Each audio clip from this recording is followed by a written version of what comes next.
Good morning, everyone. Welcome to the State Department. Thanks for coming. Joining us today in the briefing room is Special Representative for Iran and Senior Advisor to the Secretary, Brian Hook. He'll be addressing Iran's continued malign behavior throughout the world and the U.S. maximum pressure campaign to deter that behavior. Brian will begin with some opening remarks, and then we'll take a few questions. Brian? Good morning. I have three announcements today on Iran, but I will first start by addressing the atrocities the Iranian regime has committed against its own people. On November 16th, protests were spreading throughout the country. In Maushar, a city in southwest Iran, a number of Iranian demonstrators blocked a road. The State Department has received videos of what happened next. Without warning, the IRGC opened fire on the protesters, killing several people. Many of the protesters fled to nearby marshlands to escape. The IRGC tracked them down and surrounded them with machine guns mounted on trucks. They then sprayed the protesters with bullets. Between the rounds of machine gun fire, the screams of the victims can be heard. In this one incident alone, the regime murdered as many as 100 Iranians and possibly more. When it was over, the regime loaded the bodies into trucks. We do not yet know where these bodies went, but we are learning more and more about how the Iranian regime treats its own people. We have seen reports of many hundreds more killed in and around Tehran, and as the truth is trickling out of Iran, it appears the regime could have murdered over 1,000 Iranian citizens since the protests began. We cannot be certain because the regime blocks information. Among those murdered are at least a dozen children, including 13 and 14-year-olds. We have received reports from family members of victims who tried to recover the bodies. The authorities demanded that the families first pay the cost of the bullets they used. In many cases, authorities would not hand over the bodies until their family promised not to hold public funerals. Many thousands of Iranians have been wounded, and at least 7,000 protesters have been detained in Iran's prisons. Many of these protesters have been sent to two prisons, the Great Tehran Penitentiary and Garchak Prison. Today, Secretary Pompeo has determined these entities meet the criteria for gross human rights violations set out in CAATSA, and the State Department is submitting to Congress the names of these entities. The Great Tehran Penitentiary is known for its inhumane living conditions, which consist of unsanitary and crowded quarters, rodent infestations, insufficient food, water, and medical care. We have seen reports that protesters have been subject to abuse and mistreatment during interrogations, arbitrary beatings, and rape. Garchak Prison is Iran's largest women's prison and also holds many members of religious minority communities. It, too, is known for unbearable conditions, including regular assaults and inappropriate behavior of prison guards towards women, chronic lack of water, unsanitary living spaces, and an environment that enables rape and murder. The United States calls for the immediate release of all protesters detained in prison, as well as all the political prisoners currently held by the regime. Now is the time for all nations to stand with the Iranian people, diplomatically isolate the regime, and sanction those officials who are responsible for murdering innocent Iranians. There has been overwhelming support for the Iranian people by the American people. It is clear there is a bipartisan consensus that the regime's treatment of the Iranian people is abhorrent and unacceptable. We are unified here in the United States, and the international community likewise should be unified and support the Iranian people. These protests have made clear what Secretary Pompeo and I have been saying for quite some time. The Iranian people want the regime to focus on investing in people, not proxies. They are sick of the regime squandering its wealth on proxy warfare, which leads only to economic pressure and diplomatic isolation. Unfortunately, this is exactly what the Iranian regime continues to do, even while the Iranian people were filling the streets calling for an end to sectarian adventurism. On November 25th, a U.S. warship conducted a flag verification boarding in international waters off the coast of Yemen. We interdicted a significant hoard of weapons and missile parts, evidently of Iranian origin. As you can see from the images behind me, the seizure includes sophisticated weapons, sophisticated components of anti-ship cruise missiles, land attack cruise missiles, air defense missiles, and anti-tank missiles. The vessel reportedly was heading to Yemen to deliver these weapons.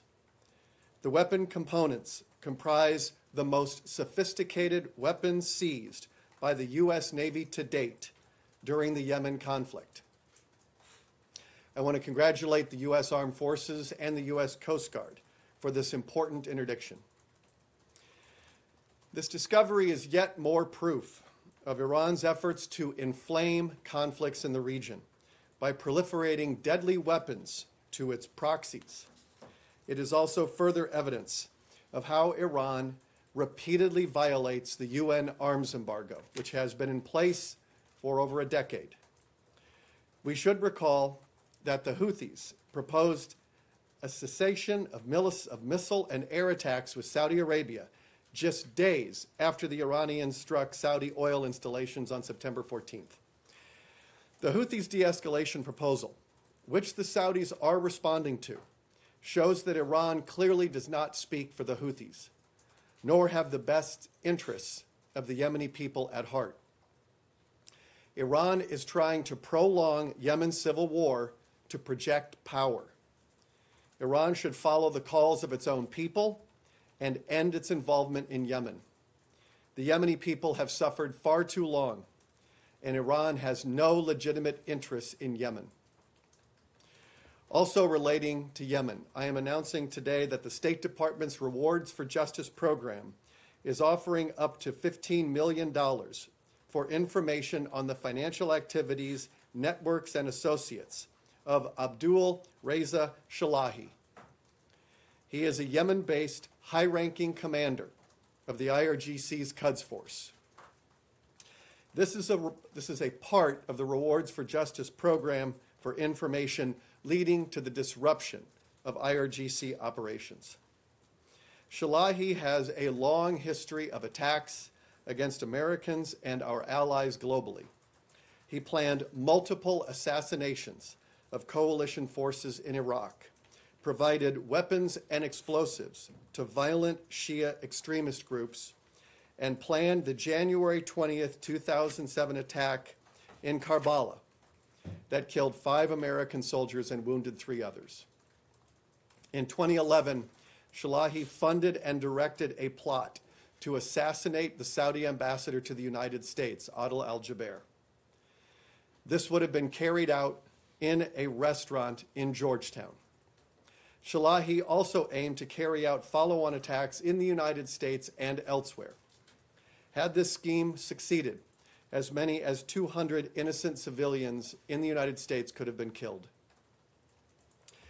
Given Shalahi's track record of terrorism and destabilization in Iraq, we remain gravely concerned by his presence in Yemen and potential role in providing advanced weaponry of the kind that we have interdicted to the Houthis.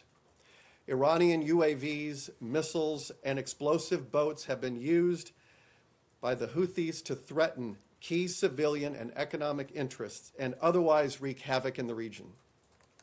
This designation, together with the recent interdiction in Yemen, underscores our commitment to deny Iran the means to run an expansionist foreign policy. We call on the international community to join us in holding Iran accountable for its acts of terror, both against the nations of the world and against the Iranian people. I want to close on one observation about the protests. The Iranian regime keeps losing major constituencies in its revolutionary base. First the students, then the middle class and merchants, then the working class, and even many of the clergy who criticized the regime. Now, in the latest protests, 9 seminaries were burned. The only support left for the regime is with a handful of clerics, whom the Iranian people despise for having imposed 40 years of brutality on them. The regime now maintains its grip on power through brute force. I can take a few questions. Matt. Thanks. Brian, just briefly, on the incident that you mentioned at the very top, you said you had the video. Was this video that was sent to you after the secretary made his appeal on Yes. Twitter? So it was sent through that secure, Right. that way? Okay. And we've received, at last count, over 32,000 people have submitted. The same thing, though. Well, we're going through all of it, but that's how many we've received, more than 32,000. But so far, this is the most egregious Yes. incident that you've, okay. And then on that you said that it's possible that more than 1,000 people have been Right. killed total since the protests began. That's quite a lot higher. That figure is a lot higher than what other numbers have been floating around. What do you base that on? Well, this is based on, some of it is, it's a collection of crowdsourcing intelligence, reports from groups that have been publishing the death toll. As the regime has slowly restored the internet, we have more videos and more information leaking from the country. And so we know for certain it is many, many hundreds. And if you remember in the 2009 Green Revolution, which I think lasted for 10 months, you had, if memory serves, 72 people who were killed. And we are now at the many hundreds, perhaps over 1,000.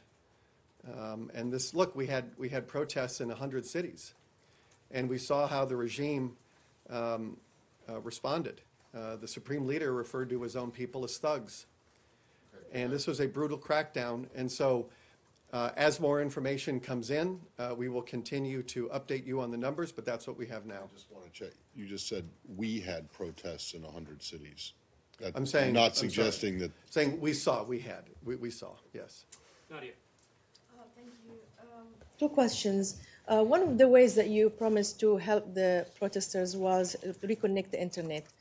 What happened to that? Is this something that you considering again? And second, yesterday in a tweet you mentioned that the Iranian regime is targeting journalists inside and outside.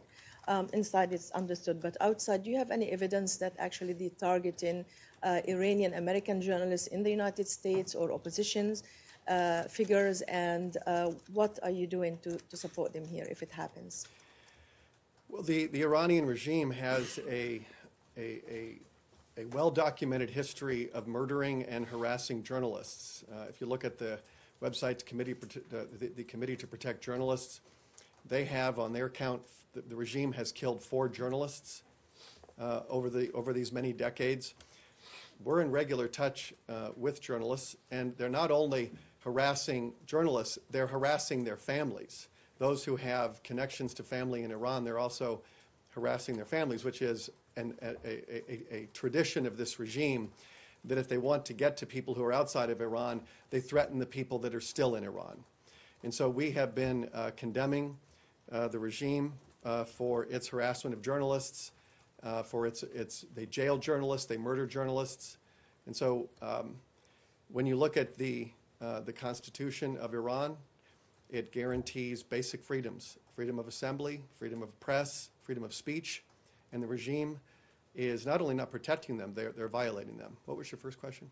About the internet, but The internet. So I've said as much as I can on the journalists. On the first thing, on the internet, what's that? Do we have any examples that I've said everything that there is to say on the subject. I've identified the media outlets by name. What's that? That's pretty impressive. No, I'm saying.